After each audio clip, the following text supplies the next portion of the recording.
Hi guys, welcome back to my channel. Today I have a very heavy topic to talk to you about, but for a little bit of more context, you can go into my Instagram. I have investigative videos that Live Action, which is a non-profit organization that I am a part of, made when they went undercover as sex traffickers and just minors trying to get an abortion, and how Planned Parenthood responded to them. If you want a little bit more of a context coming into this video, but today we're going to be talking about real cases, okay? This is not an investigation, undercover investigation. This is real lawsuits that were made against Planned Parenthood for making women suffer for months, even years. So grab some popcorn because you don't want to miss this video. A little bit of background information. Every single state has some kind of law that makes medical providers obligated to report any suspected sexual abuse. And states also have laws that require abortion clinics to report any abortions done on minors below the age of consent. So that could be anywhere between 14 and under. First case we have is State of Washington versus George Savanah. And George Savanah sexually abused and raped his daughter for over multiple years and got her pregnant 3 times. First when she was 14, then she was 16, and then she was 17. And he took her to Planned Parenthood for every single abortion. And Planned Parenthood failed to report any of these 3 instances of suspected abuse. And not only that, her first abortion when she was 14, she was considered under the age of consent, which means that Planned Parenthood would have had to report her abortion done on the 14-year-old. Yet they failed to do this as well. Next case, we have Cary Smith versus Planned Parenthood. In Colorado, 2012, Timothy Smith sexually abused his 13-year-old stepdaughter for over 7 years. And she found herself pregnant. Smith took her to Planned Parenthood for an abortion, and he posed as her father, although Planned Parenthood testifies that she actually never even referred to him as her dad and only referred to him by his name, and yet this wasn't a red flag for them. Another red flag that they also failed to miss was the fact that he was forcing her in front of the Planned Parenthood staffers to get birth control by the injection. And she did not like shots. She did not want to do it. She did not want to do it. And he was making her do this.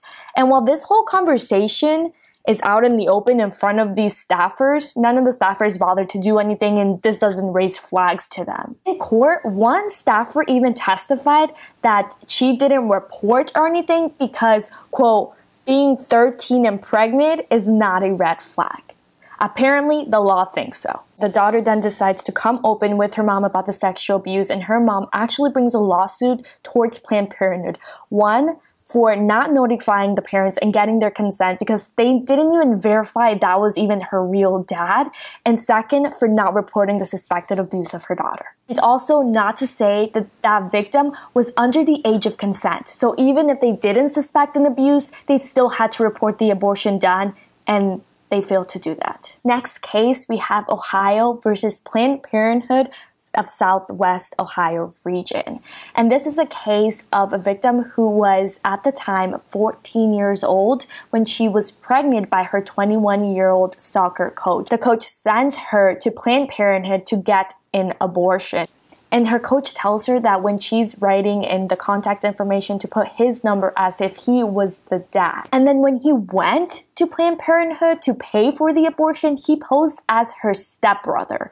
And nowhere in this did Planned Parenthood even verify that he was so-called her dad or her stepbrother. The parents then bring a lawsuit against Planned Parenthood for doing an illegal abortion on a minor and for not getting their consent. Not only did Planned Parenthood fail to report the suspected sexual abuse, but she was below the age of consent as well. So they had to report her abortion anyway, and they failed to do that. The next case we have is the People versus Edgar Ramirez. And Edgar Ramirez sexually abused his 13-year-old daughter and got her pregnant. And he sent her to Planned Parenthood for an abortion.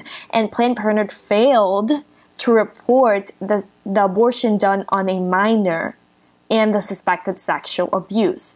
And the failure of not reporting the first time led her to have her second abortion. And even then, they still didn't report it. until her older sister finally spoke up because she herself was also a victim of her dad's sexual abuse, and he was finally convicted. Next case we have is Denise Fairbanks versus Planned Parenthood, Southeast region of Ohio.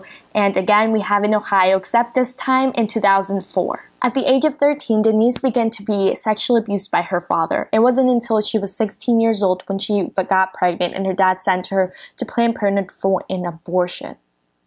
There, she states that she told 2 Planned Parenthood staffers about the sexual abuse she was encountering at home, and yet they didn't report for some reason. And because they didn't report, the sexual abuse continued until finally she brought a lawsuit against Planned Parenthood for not reporting her sexual abuse. In Arizona, 2013, a 15-year-old comes in for an abortion and tells the Planned Parenthood staffers that she was undergoing sexual abuse. Planned Parenthood tells the victim that they're not going to report it. Why? Because they don't want the hassle of having to report the assault to law enforcement since they were a mandatory reporter. And the staffer purposely miscoded the sexual abuse as a consensual event. Now, these are former Planned Parenthood employees and managers who have come out against Planned Parenthood, speaking on how Planned Parenthood treats sexual abuse victims. Things would happen in that counseling room that really bothered me.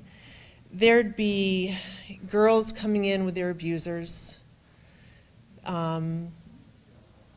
Against all protocol, the abuser would be, let into the counseling room. That was where they were supposed to sort of be separated from who they were with, and men were never allowed back there. But with these young girls, they'd be allowed back there because and even if they knew, even if I went to the manager and I said, look, there's something going on here, she would say, she's better off with the abortion. We can't do anything about what's going on at home, but at least we can give her the abortion.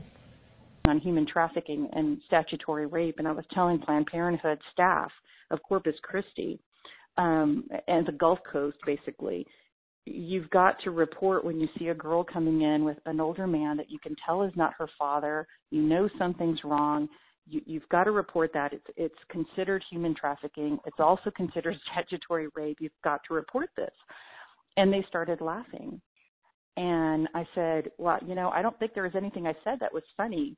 What's going on here? And the response was, honey, if she's not having sex with this man this week, she'll have another one next week. And so their view of our children is distorted. It's dehumanized. And I don't know why their hearts are hardened, but they are.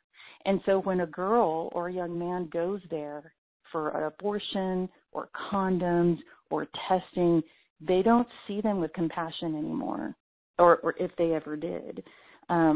They see them as just almost like an animal who can't control. One of the things that they even mentioned was, they adopted George Bush's don't ask, don't tell in the military for homosexuality. So they said, well, if it's good enough for Bush, it's good enough for us. If we don't ask how old her partner is, we don't have to tell.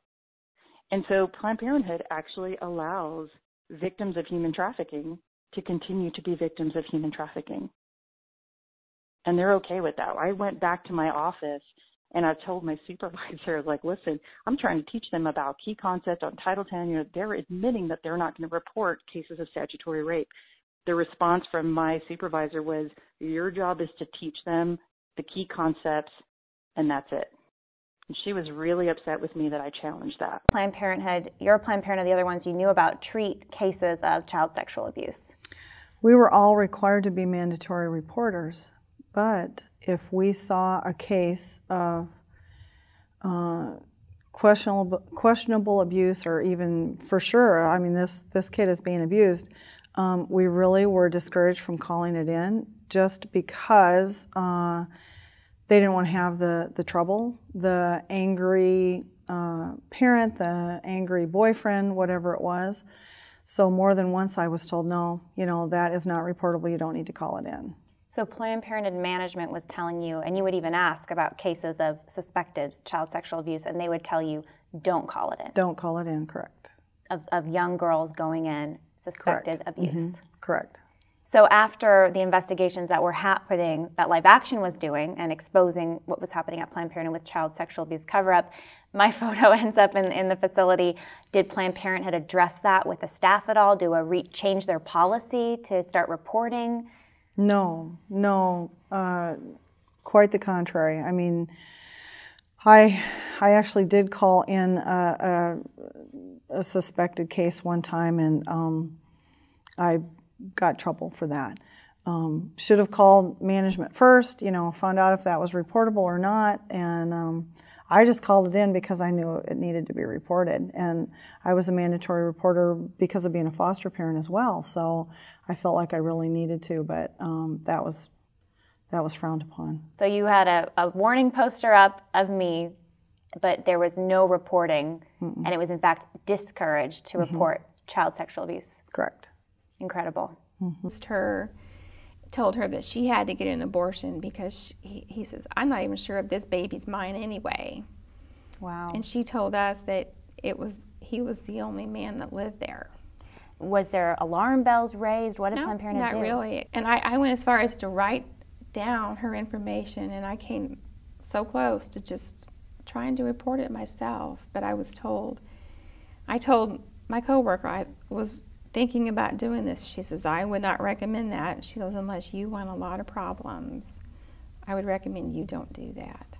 So when your coworker said, don't make the report, you know, because you have problems, was she talking about management? What was she talking about? Oh, I'm sure management, yes. Yes, we don't need to get involved. We don't need to get involved. Did management encourage reporting, saying if you see a suspicious situation where a woman looks like she's in trouble, like this sounds like that was? I mean, did management... Not really. No, they did not. Unless they were under the age of 14, then it was required to be reported. But other than that, no. They really didn't encourage that. And you're seeing this happening, no reports, you know, this awful situation with this young woman coming in. How did that make you feel? Degraded, like women don't really matter. Like men, some men can be very controlling, but I think Planned Parenthood even added to that.